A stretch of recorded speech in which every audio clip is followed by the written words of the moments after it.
Hey, how are you?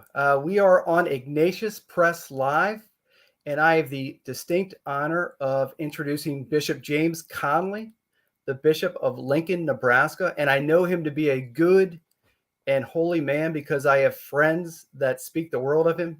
Father Brian Kane, the rector at his seminary out there, Gregory the Great, and one of my best friends, Father Jim Stack from out here in Maryland.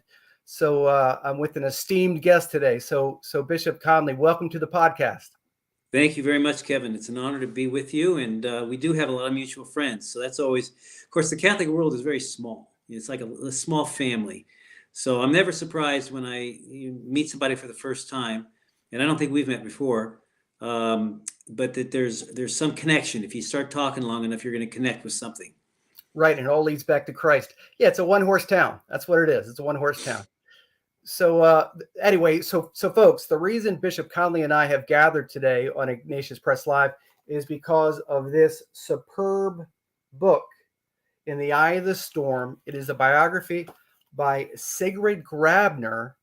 It's just released from Ignatius, and it is stunningly prophetic and practical for these times we're in. Although it chronicles the heroic and holy and mystical life of one of the greatest popes in the history of our church, Pope Gregory the Great. Boy, Bishop Conley, I don't know about you. Did this book and did his life speak to these times that we're in today? Absolutely, it's a remarkable book, and for on many different levels. But like you just mentioned, it's so relevant and so timely. I have to admit that I didn't know a whole lot about the life of Saint Gregory the Great, and I probably should have. I've read through his pastoral rule, and I read his life of Saint Benedict, and a little bit of his dialogues, but I never read a biography of him. And I knew that he was great for a reason, like Leo the Great, Gregory the Great, John Paul the Great, but he truly lives up to his name. He was a great man, and it's just remarkable how his life and his times really almost prophetically, like you said, match up in a certain way with the times we're living in right now. Certainly. He. So we'll kind of dive into it now because we have a limited amount of time, but I want to bring up the things that pierced me, Your Excellency, and see if they also resonated with you. But number one, he came from a family of wealth, and he was an envoy, so he had a very important position as a diplomat. But he was drawn to prayer, so he cut the cord, amputated a life of wealth and prestige, and became a monk. So he sort of disappeared into that undisturbed life of monasticism. And because the Pope at that time, I believe the year was Pope Pelagius II died in 590, the people demanded that this monk named Gregory come out. I mean, they were going to burn this monastery down unless he came out. And he did not want to do it. He begged them, don't do it. But it seemed to me, Bishop Conley, that he almost buried his will within the will of God. And he said, I don't know why, but I'm going to step forward because Rome is falling apart. It is a dark land. God, if you want it, I go. How did that resonate with you? Yeah, he was drawn to, from an early age, he was drawn to prayer and to his faith, his Catholic faith. But at the same time, and I think that's what makes him so remarkable, he had a great love for the city of Rome, and he had a great love for antiquity. He was, because as you mentioned, he was from, his father was the prefect of Rome, which I presume is sort of like the mayor of Rome or the governor of Rome.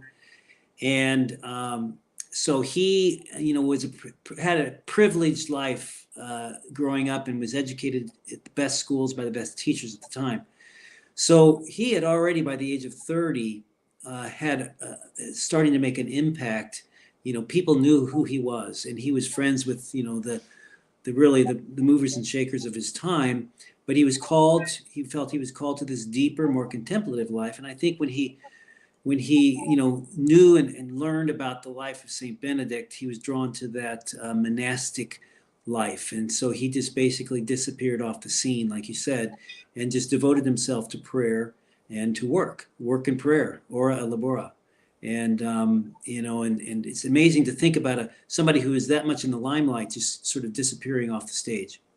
Yeah, that's it. And right away, it seemed to me, Your Excellency, that he absorbing the saints and prayer life and fasting, sort of that spirit of penance as a monk, when he came out and became Pope, he knew the burden of his identity. And right away, there was 3 or 4 factions of barbarians that were just plundering Rome. There was a plague that was, I think, wiped out 1/3 of the population. There was flooding, there was pestilence, there was I guess the barbarians weren't letting food in. So what does the new Pope Gregory do? He leads a penitential pilgrimage because it was his thinking Rome has brought the plague on ourselves. So he sort of led this ragtag group of the Catholics that were still in the game to different cathedrals and churches all around Rome. It was a march, and it was in that march that Rome actually began to squeak out a recovery, and the plague actually ended. So right away he went to the spiritual. So Your Excellency, talk about that. Bishops, let's make it practical. Bishops, the Pope today, talk about the spiritual, sort of that penitential pilgrimage that bishops, priests, and the Pope must take, so the laity that might be staggered by whatever can sort of recover from where we are. Yeah, I'm reminded of something that St. John Henry Newman said once in a sermon. He says that the invisible world has to be more important to me than the visible world. And he said the invisible world must become more real to me than the visible world. And I think when I was reading through the book, Gregory saw that. He saw things through the lens of the supernatural and always had that in his forefront. And that's what motivated him to realize that it was only God who could guide him and guide the people, especially once he was elected Pope, guide the church back to her really center and focus for the people. And today, one of the things that was really remarkable, and I want to say one thing too about the author. I have never read any of her works, but it reads like a novel. I mean, it just grips you from the first sentence. And it reminds me a little bit of that great classic Quo Vadis by Henri Sienkiewicz, in her descriptive kind of narrative through telling the story of St. Gregory. And it takes you right into the city of Rome. You're walking the streets, you're looking at these ruins that today you can see these very same ruins as Gregory did 1,500 years ago. It's the same thing he saw. Where else can you go in the world to see something that was man-made that is still standing and still has the same look, the same trees, the same hills, the same ancient monuments are there. And her language and her literary skill is just beautiful. And the translator, whoever did the translation, must have been a very, very good translator, because it really does capture the beauty of her writing. So with that little commercial for her, the one thing that really was remarkable to me, that really I think pertains to our day, and it pertains to me as my life as a bishop, is that here is this Pope who the whole world is crumbling around him, and all kind of attacks from the barbarians in the north, and then the immorality, all around him, political intrigue, disease, plague, pandemic. And yet in the midst of all of that, he does these remarkable things. I mean, these things, these visible things in the world that seem to be just crushing and falling down upon him, kind of like our world, kind of like I feel sometimes with this, the world we're living in today. You open up the newspaper and it looks like it's all falling apart. But in the midst of all of that, he shined. He did these remarkable things, accomplished remarkable things in the midst of this very challenging culture in which he was immersed. And so I think that's a message to all of us that, yes, we live in very difficult times. Yes, there's all kinds of challenges around us, but if we have this supernatural vision and allow God to use us, we can do great things even in the midst of this crazy world in which we live. Thank you, Bishop Conley. Excellently put. Yeah, you said it perfectly. In thinking about the Vandals and the Franks and the Lombards and the Vascots, all these Vandals, these barbarians, these atheists that were just picking at like vultures at Rome. They took what they wanted. The thing that staggered me was in the book. By the way, again, In the Eye of the Storm, just an excellent read. Your Excellency, as you said, it reads like a thriller. But what struck me is Gregory.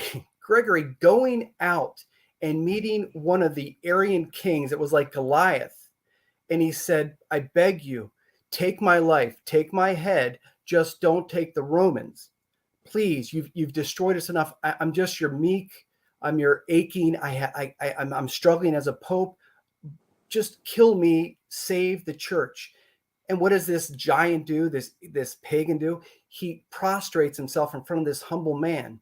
He took care of him. And then he did the same with the Frank barbarian over and over again out of humility and deep prayer and fasting. He managed to turn the tide. So going back, sometimes, Your Excellency, I think of the Franks and the Lombards and the Vandals, and I think of paganism of today, atheism, humanism, secularism, just the anger, the anti-God's natural laws falling. They're the new barbarians pounding at the doors of America or the West. So we'll go back to the role of that Pope Gregory identified. Unless we have that supernatural aspect and turn to God, turn to prayer, and have this penitential spirit among us, we don't have a shot to beat it back. He won. He won every battle, I believe, because of that. At least that's what I read in the novel. Absolutely. I mean, he had tremendous spiritual courage that nothing daunted him. He was very human. You can see that he struggled and he had his weaknesses. He wasn't like a superhero or anything like that. But he was so focused on his vocation and what he was called to do by God. He believed that God was behind him. Like you said, David and Goliath. He's like David, with the stones. He believed that God was with him and that he could slay this giant, or at least protect his people from this giant that was encroaching all around him. And that comes from a deep faith and a deep love for God. I'm with you, Your Excellency. He knew the burden of his identity. With every plague and problem and challenge, he just overcame it, and another problem would take its place. And I was struck by what I'm going to ask you, Bishop. I don't know if this is literal or metaphorical. I'm going to take thought. So who traveled.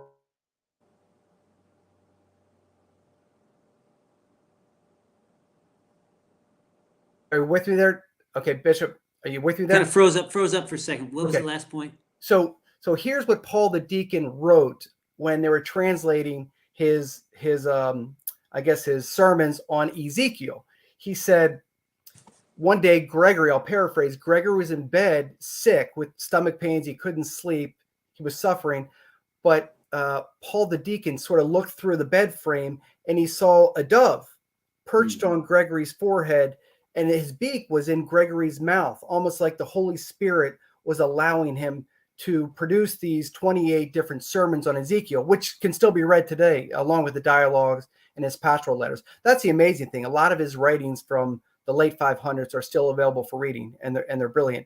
So do you see that as literally, where Paul the deacon said, I saw a dove preaching into Gregory's mouth, and that's why Gregory was one of the reasons Gregory was able to preach? I mean, how do you read that? Well, I think that I thought when I think of that image, I think that Paul the deacon, who must have been, I don't know much about him, but he's footnoted a lot in her book, must have himself been a very holy man, and this was a gift for him to see what God was doing in and through Gregory, and really to see literally how the Holy Spirit was filling his mind and his heart and his voice with truth and wisdom and goodness and beauty. And yeah, I don't. He probably saw that. He probably saw that. I don't know if anybody else saw it, but he probably saw it.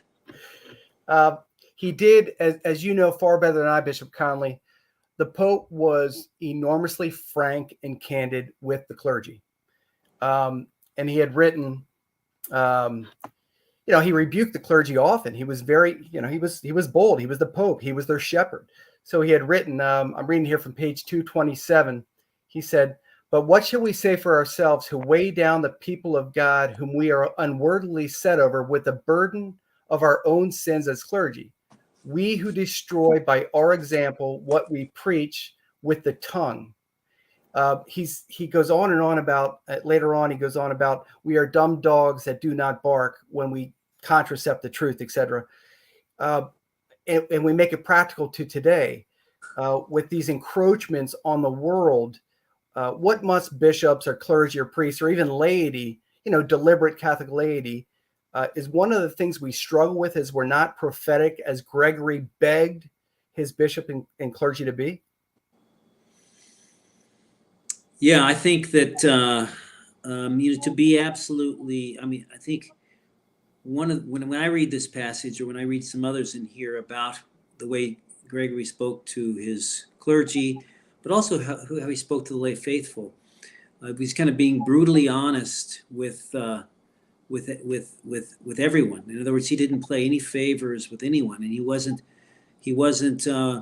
We use this word a lot, but transparent. But he was absolutely transparent. I mean, what you saw was what you got, and he wanted everybody else to be transparent and not to be, playing political games or trying to win favor, curry favor with the rich and the powerful, and calling his priests to holiness by really challenging them to live up to their calling. And it was like a gentle father. It's sort of when a father has to rebuke his son. He'll use maybe harsh words, and he will really speak honestly to his son, but at the same time the son knows that he loves him. And I think that's one of the things that why he's able to get away with it, because they already knew that Gregory would die for them. He proved that over and over, and so therefore he had the authority and the stature to be able to speak very bluntly and very boldly to them, even to the point of really kind of chastising them. And I think that's something that not only bishops and priests, but lay faithful fathers should need to do as well. Thank you, Your Excellency. I agree. Something that I found just startlingly beautiful is after he sort of put down the invasions, the barbarians, the plague had ended. He was starting to free up some of those trade routes because of peace agreements. Rome was starting to get back on its feet, but then he realized as Pope, but they're hollow. They have no faith. And he was writing again to his good friend Deacon Peter. He said, "The daily sadness of mine is always old and always new, old by its constant presence and new by its continual increase." He said, "With my unhappy soul languishing with a burden of distraction, I must do something." So what he did, Bishop Conley, is he wrote the dialogues, which are still read today, all these, 1,500 years later. And it was brilliant because he wrote about the modern day at that time, everyday man, the soldier, the farmer, the priest, whomever. He wrote about Augustine, or I should say Benedict. And he wrote about miracles and great things that would happen, cheerful things, almost like a child would write. And the people of Rome absorbed these sort of supernatural miracle stories of joy, and they had a jolt of energy like, God can act this way. God can act supernaturally. Maybe that's why the plagues ended. Maybe that's why the barbarians went away, because good men and good women of good Catholic cheer prayed throughout it all, and now we're good. So I'm wondering today, with everything going on, how can we, as a bishop or as a member of the laity or Catholic authors, how do we help societally? How do we help the culture Gregory knew the culture of Rome had to be strong and Catholic based, had to see Jesus Christ in the culture. How do we bring that about in America today? Well, that's a great question, Kevin. And I think that we all have to realize that we were made for these times. That if we believe that God's providence is at work in us, which we do, and that God's providence guides us, then we are right where we're supposed to be here today. And we have a work to do. We can always complain about what's going on around us. We can deny what's going on around us. We can long for supposedly happier days in the past. But the reality is that we are alive right now, today, because this is part of God's providential plan. And knowing that and believing that should give us joy in the sense that this is right where I'm supposed to be. In whatever vocation we're in, if we're a priest or a bishop or a sister or a mother or a father, husband, wife, single person, whoever we are part of this tapestry of God's providence. We're links in a chain going all the way back to Gregory. And again, I don't want to bring him up all the time. I do. St. John Henry Newman has this wonderful reflection on how every age thinks their age is the worst of every age. In other words, the world's about ready to end, and people today think this is it. We're in the last times, and it's not. We continue on, and I think we waste time and energy, and our particular age right now, especially in the political situation in the United States and cultural situation, the pandemic, it's easy for us to either give in to anger, because there's a lot of anger out there, give in to fear, and to just freeze up because of the fear. I struggled myself with, bouts of depression and anxiety, and it's partly because of the time and not realizing that, like John the 23rd said during the Second Vatican Council, Lord, it's your church, I'm going to bed. In other words, we need to have that sense of joy and peace, even in the midst of our own struggles. And that's what a believer does. And that's what Gregory did. That's how he was able. And that's what he knew he had to instill in the hearts of his people, that, that we are all going through this together. We're not alone. We're not isolated. That's what Satan wants to do, is separate us and isolate us.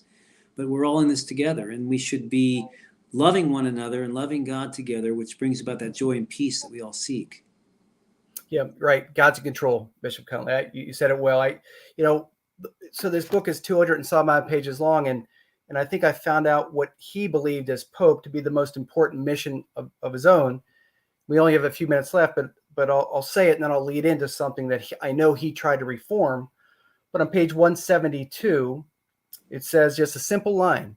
It says, throughout his entire pontificate, he believed that his most important task was to strengthen priests and bishop spiritually. The church had a divine mission. And what he did, at that time, as again, the barbarians began to sort of fade away and the plague sort of went away, is he said, I want to get into the liturgy. And many people credit him with Gregorian chant. And he wanted the liturgy to be flawless. He wanted it to be beautiful, a place where the soul was lifted into something liturgically beautiful. And he worked and he worked and he worked. And I wonder now, Your Excellency, looking out on the landscape of just the Mass itself, back in the year 592, Pope Gregory the Great said, if the Mass isn't beautiful, if it doesn't lift the soul into something sacred, then really, we're missing the boat, or I am as Pope, I'm missing the boat. So he worked and he worked and he worked. And in the 14 years he was Pope, by the time he died, the Mass in Rome was beautiful. So I'm wondering today, 2021, 2022, I should say, how do you see that? How vital is the Mass throughout the world? How should it be celebrated? What can we do to lead people back after the pandemic to lift sort of souls in the Mass? Well, that's a very pertinent question, because, the U.S. bishops are going to launch this 2-year Eucharistic revival. And I've been meeting with my priests. I've had dinners every night this week and trying to, in the next couple of weeks, meet with every single one of my priests. And we're going to talk about how can we do what Jesus said. We can't really expect any kind of new evangelization and to draw people back and to evangelize new people if we don't have this transcendent element to draw people. I mean, we can be great apologists. We can give great claims and rationale for the truth of the Catholic Church, but unless people experience this transcendent, cosmic, heavenly liturgy, then their hearts are not going to be convicted. Their heads might, but their hearts won't. And that's why the beauty of the liturgy Gregory saw, especially in song, music, because that appeals to the imagination. And the imagination is what really feeds the heart. And he realized that unless there was something, and to do it well, to me, that's really what's lacking is we've all become, and I myself too, I'm talking to myself, priests become lazy. They become sort of casual in the celebration of this great mystery that none of us can comprehend. And if the priest really believes in what he does at the altar, then the people will believe too, because they'll see him and the way he behaves, the ars celebrandi, the way he operates around the altar. They'll be drawn into that same mystery and taken up into that beauty, which takes us out of this world and gives us a little taste of heaven that keeps us going every day. Bingo. He sees a spiritual father that wants to lead his soul to heaven. He sees it behind the ambo when he preaches prophetically, when he consecrates the Eucharist, even as he processes up the aisle. He just sees a shepherd who wants to lead their soul to heaven. It doesn't matter if the homily's indelicate. It doesn't matter. This man cares for my soul. So Bishop Conley, thank you for those words. We'll kind of check out near. We're sort of running out of time. But what I'll say is Pope Gregory the Great, one thing about him is he had the mystical side that believed in miracles. He spoke and wrote about miracles. Miracles happened in his own life, but also he was brilliant. He was learned. He was studied. He was a writer. So he seemed to combine both the spiritual and the temporal to become one of the greatest popes of all time. And he was never comfortable. He overcame all his illnesses, the problems, the enormous issues of the dark eternal city at that time. He just won every battle because he sort of handed them to God. And as you said, Bishop Conley, hey, it's your church, I'm going to bed. That was sort of his attitude because he had that level of faith. So for you viewers out there, the name of the book is In the Eye of the Storm. Take it from Bishop Conley and Kevin Wells, Ignatius author. We both read it. We both endorsed it. It is exceptional. As Bishop Conley said, it reads like a thriller. Any final parting thoughts, Bishop Conley? I would only just say one more thing. I mean, you summed it up beautifully, Kevin, but remember, one of my favorite parts was, his family, because they were so wealthy, they owned all that property down in Sicily. And he was sent down to manage the farms and the crops and the buildings. So he was a practical man. He knew the earth, and he it wasn't just in an ivory tower, but he was very much rooted in the soil. And I think that being able to really live in the real world was another thing that became a great asset that he brought to his pontificate. Excellent. You're exactly right. And I loved the relationship that he had with his mom. Oh, yeah. He gained such courage from his mom, who said, I know you don't want to be Pope. I don't care. God wants you to be Pope. Stop being a coward, Greg.